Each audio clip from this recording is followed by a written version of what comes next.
अध्यक्ष जी, आज आपका यह प्रदर्शन चल रहा है, किस मुद्दे को लेकर आपने पूरा प्रदर्शन किया है? सच्चाई ये कि देश के अंदर जो है घोषित रूप से इमरजेंसी है, अघोषित रूप से इमरजेंसी है। और ये बात मैं इसलिए कह रहा हूँ कि आडवाणी जी ने तो 2014 में कह दिया था मोदी जी की सरकार बनने के 6 महीने के बाद। लेकिन सच्चाई ये है कि आज जब भी कोई इस सरकार से सवाल पूछता है, चाहे राहुल गांधी हैं, सोनिया गांधी हैं, कांग्रेस के दूसरे नेता हैं या विपक्ष का कोई भी नेता है, सरकार उनको डराने का, धमकाने का काम करती है। हम बात करते हैं बेरोजगारी की, हम बात करते हैं महंगाई की, हम बात करते हैं 750 से ज़्यादा किसानों की मृत्यु होगी, शहादत होगी, लेकिन सरकार ने एक शब्द उनके बारे में नहीं बोला। हम बात करते हैं नौजवानों की, जिन्होंने कहा था कि नौकरी मिलेगी, आज सारी चीज़ें ख़त्म होती जा रही हैं। हम बात करते हैं कि 1000 रुपये का गैस का सिलेंडर हो गया जो है। आप कहते थे कि हम डीजल पेट्रोल जो है वो 40 रुपये का बेचेंगे, आज वो 100 रुपये का हो गया है।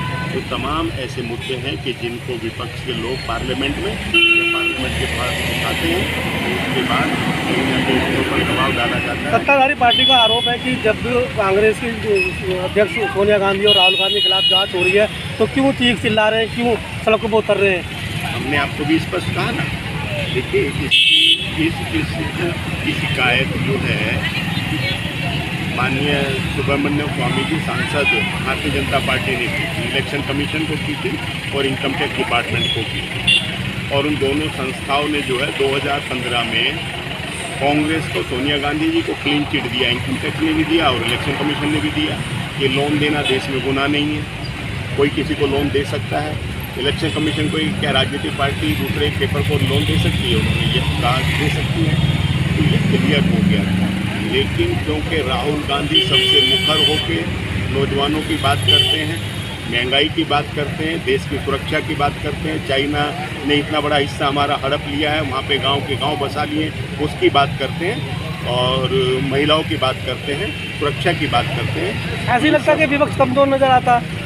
ये आपका अपना आंकलन हो सकता है, विपक्ष ना कभी कमजोर था। हम उस पाया कि जहाँ सूर्यास्त नहीं होता, तो मोदी जी तो किस खेत की नहीं है, लेकिन इस देश के अंदर वही सर्वाइव कर सकता है, वही चल सकता है जो सारे देश को साथ लेके चलने की इच्छा रखता है और देश के लिए कुछ करना चाहता है। आज डॉलर की बात आप करें तो जब डॉलर 57 रुपये का था तो डायलिसिस पे बता देंगे, आज डॉलर 80 रुपये का बात नहीं करते।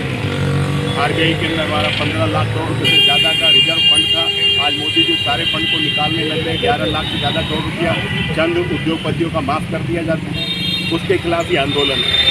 और उस बात को कोई कह ना सके, क्योंकि आज मैं आपको तो आभार व्यक्त करता हूँ कि आप जैसे मीडिया के साथ ही कम से कम देश के कुछ सच को तो लोग सरमाएदार हैं जो स्टोरी वहाँ पे प्लांट करते हैं, वही स्टोरी दिखाई जाती है। मीडिया के लोगों के भी जुबान भी बंद कर दी है और कलम भी जो है कहीं ना कहीं उनसे छीन दी है या अपना कब्जा कर दिया है। एक सवाल होता है दिल्ली सरकार के लिए, जिस तरह से एजुकेशन की बात हो रही थी, एजुकेशन सस्ती फ्री की बात हो रही है, लेकिन बोर्ड के एग्जाम की फीस वसूली जा रही है, किताबें नहीं दी जा रही है, ड्रेस नहीं जा रही, इसके लिए मेरा सवाल। हमने जो है शिक्षा को फ्री रखा। आज जाइए किसी प्राइमरी स्कूल के अंदर, कोई फीस नहीं, कोई वर्दी के पैसे नहीं, जूते जुराब साथ में देते थे, कापी किताब और बैग साथ में देते थे और स्टाइपेंड देते थे। और 2008 के बाद तो हमने वहाँ पे मिड डे मील देना शुरू किया, फ्री देते थे, ताकि हमारे बच्चे शिक्षा के साथ साथ स्वस्थ भी रहें, अच्छा पौष्टिक आहार भी मिले। ये हमारी कोशिश है, हम उस पर काम करते थे, लेकिन हमने कभी उसको फ्री नहीं रखा। ये हमारी संस्कृति नहीं है। भगवान श्री कृष्ण ने कहा कि ये जो जमीन पृथ्वी है, इस पृथ्वी पर जो आएगा वो कर्म करेगा, और कर्म करे उससे अपने परिवार का पालन पोषण करे और उसमें से कुछ हिस्सा दान भी करे। और जब दान करे तो ऐसे करे कि एक हाथ से दान करे, दूसरे हाथ को पता भी ना चले। ये हमारे ग्रंथों में लिखा है, भगवान कृष्ण की पूरी शिक्षा है। हम तो सरकारें भी वैसे ही करते थे, माँ बाप करते हैं। हमने शिक्षा फ्री की, सारी चीज़ फ्री की, तमाम चीज़ें, लेकिन हमने कभी पूछता है किस तरह से घोषणा नहीं की। ये कांग्रेस में और इनमें अंतर है। मैं उस सोनिया गांधी जी की बात कर रहे हैं, ऐसा लगता है जिस सोनिया गांधी जी ने प्रधानमंत्री का पद ठुकरा दिया, कोई लालच नहीं किया। आज उस पद पर नरेंद्र मोदी बैठकर अपने आप को राजा तानाशाह मान रहे, हिटलर मान रहे हैं। नरेंद्र मोदी जी, जो पद आपको अब से 10 साल पहले मिला है, वो हमारी नेता सोनिया गांधी जी 20 साल पहले ठुकरा चुकी है। इतिहास उठाकर देख लो।